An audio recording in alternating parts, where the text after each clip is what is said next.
Japanese stiltgrass is what I believe to be the biggest obstacle to good ruffed grouse habitat in Appalachia and consequently good grouse populations.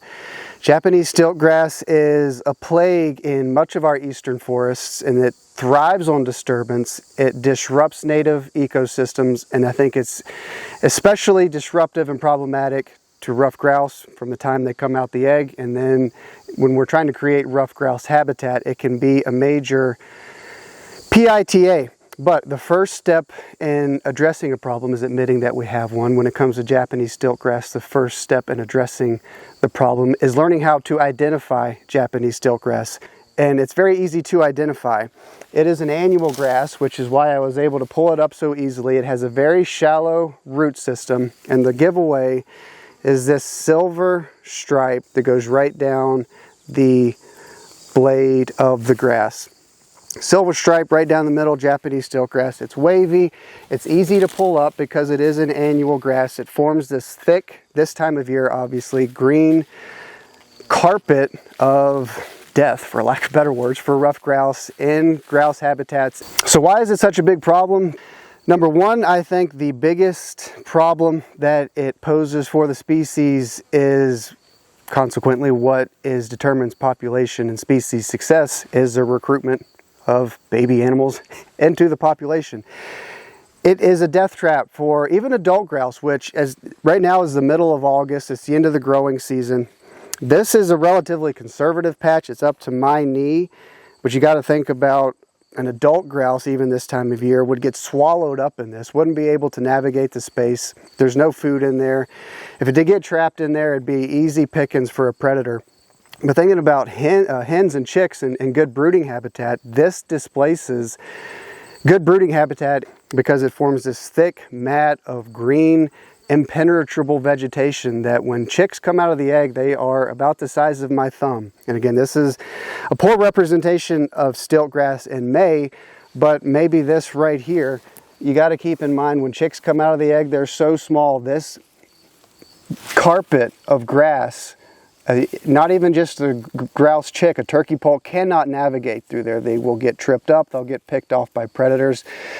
There's no bare soil underneath of this because the previous year's stiltgrass died back and it forms this layer of thatch. In addition to that, when we get cold, damp rains during the spring, grouse chicks may be able to navigate through there, but they'll get soaking wet and then they can't dry off. And then they could die from hypothermia. So that's just looking at stiltgrass through how it disrupts brooding habitat. But as I mentioned, even this time of year, stiltgrass will stay green until the first frost kills it back. It is an annual. When grouse are dispersing from their broods, September, October through the fall, even an adult grouse cannot navigate through here. This is a conservative little patch. It's up to my knees. Sometimes I'll find it where it's up to my waist. And that's difficult for even an adult turkey to walk through. A whitetail can't, but even an adult grouse can't navigate this space. So it displaces native vegetation, brooding habitat. It inhibits stems from growing back, seedlings becoming saplings, and native shrubs. It has chemical components to it that leach into the soil that prevent competition, so it dominates the forest floor. From the time a chick comes out of the egg, when we're thinking about grouse, Japanese stiltgrass is a death sentence for it, more or less. So how do we kill it? Thankfully, stiltgrass is relatively easy to kill. And what I'm about to communicate is thinking about on your property landscape scale. As I mentioned, if it's in your backyard or a small patch and you feel the urge, the inclination to pull it up by hand, it can be easily done. But I've got 300 acres that I'm trying to manage, so my best means of attack is herbicide. There's 3 different herbicides that come to mind, first of which I have no experience with, but I trust the people who recommend this is glyphosate at 0.5% solution. That is a light enough solution to not harm any of the broadleaf natives that you're trying to encourage. Japanese stiltgrass being easy to kill will be removed at 0.5% of glyphosate.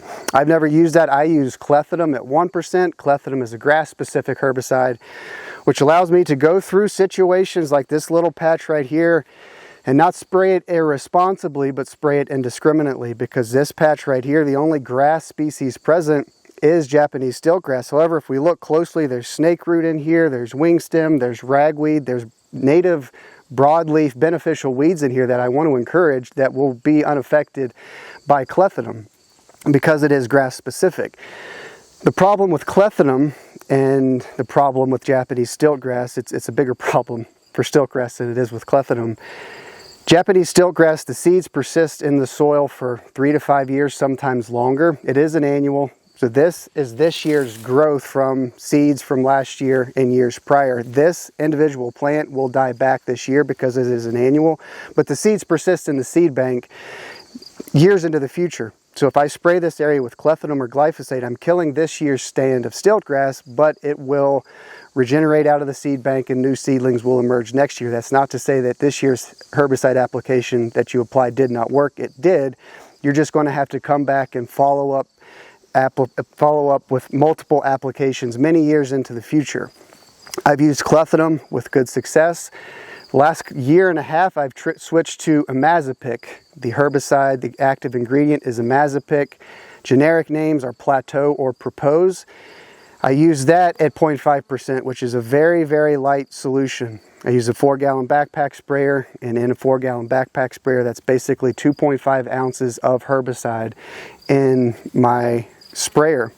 Why I use Imazapic when I'm treating Japanese stiltgrass is because Imazapic has some residual properties, and I'm a year and a half into this. It was recommended to me by many foresters and ecologists who treat Japanese stiltgrass at landscape scale to use Imazapic because of the residual properties. I come through, I will spray this spot with Imazapic from whenever Japanese stiltgrass comes out of the ground until it goes to seed, which will be at the end of August or September where I'm at in Virginia, depending on weather. Imazapic will kill this year's stand of stiltgrass, and because of the residual properties in the herbicide staying in the soil, I will make a significant dent in next year's stand of Japanese stiltgrass. It doesn't wipe the slate completely clean.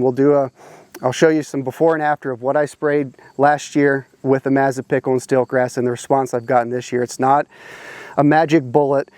It's not foolproof, but it will limit my herbicide applications across the property over time. I'd have to spray less, which is less herbicide and less work.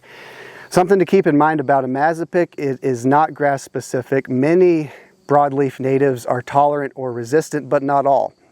So you'll have to read the label to understand and recognize and kind of do a pro and cons list. Does it make sense for me to use it in this situation? For me, it makes sense because in my situation, most of the broadleaf natives that I'm spraying in a stand of stiltgrass or snakeroot or wingstem or ragweed, and they are resistant or tolerant of Imazapic. So I can come in, remove the stiltgrass this year and years into the future while releasing broadleaf natives, which in a forested environment, those wingstem and snakeroot black cohosh provides great brooding habitat, and that kind of goes back into how Japanese stiltgrass is such a limiting factor to grouse chicks during the spring and summer. But using the right herbicide at the right time of year, I can take out the stiltgrass, release those broadleaf native umbrella plants that hens and chicks can use to navigate during the spring and summer. So those are the herbicides, glyphosate, clethodim, and Imazapic, that I am familiar with and confident enough to recommend. Something else to keep in mind about stiltgrass, I'm on a mountain right now, is to start at the top and work your way down, I have found, because the seeds will wash from top to bottom because that's how God decided the world should work, and gravity works accordingly. So start at the top and work your way to the bottom. If you start at the bottom and work your way to the top, seeds from the top will take the place of what you treated the year prior. So if that makes sense, start at the top, work your way down. You will eliminate the stiltgrass at the top of a slope or at the mountain, and you won't be more or less fighting against yourself or spitting in the wind by starting at the top and working your way down.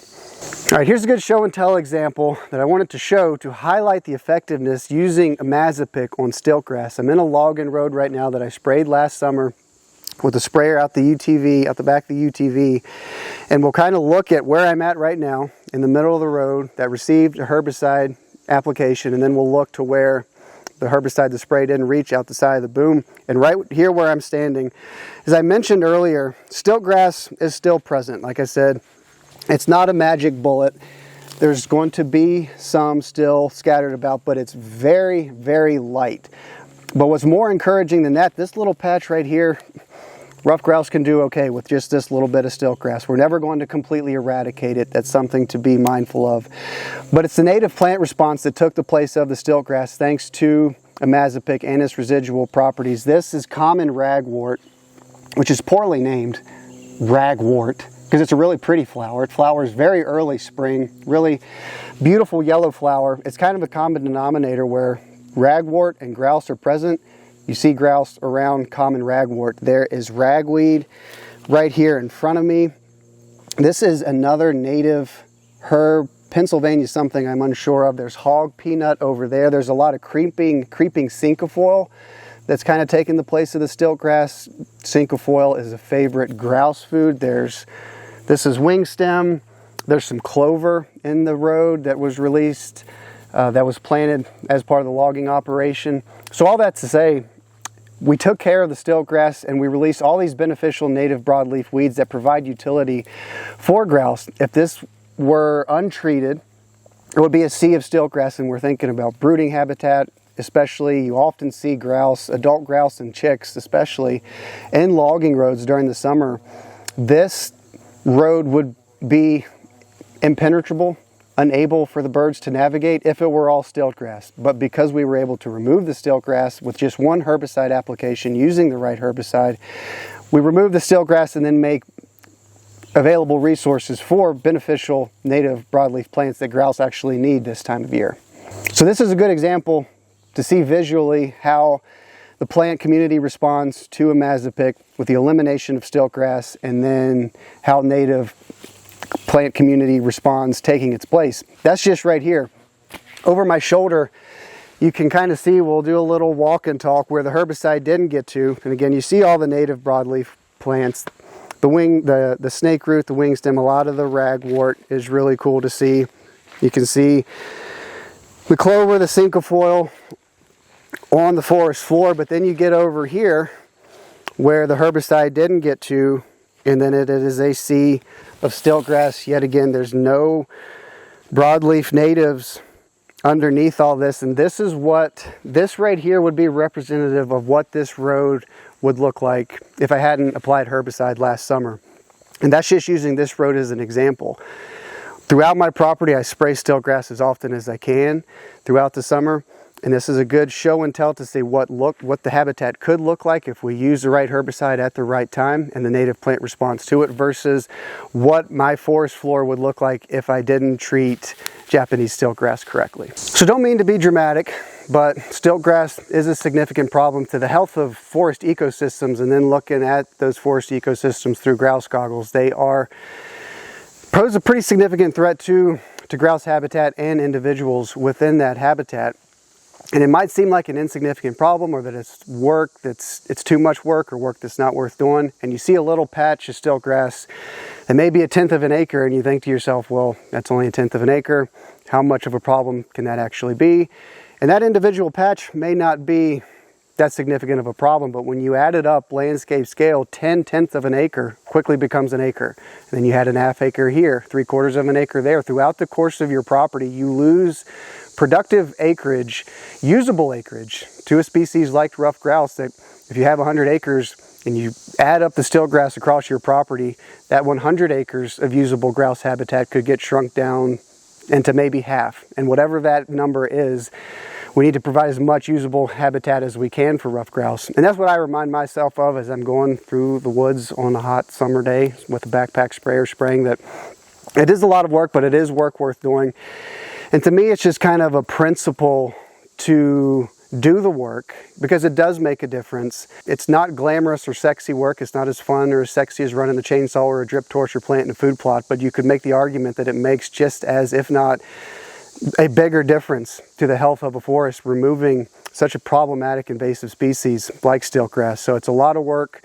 You got to have the right mindset to do it, but I will leave you with a positive story, which I've shared in videos and on the podcast before.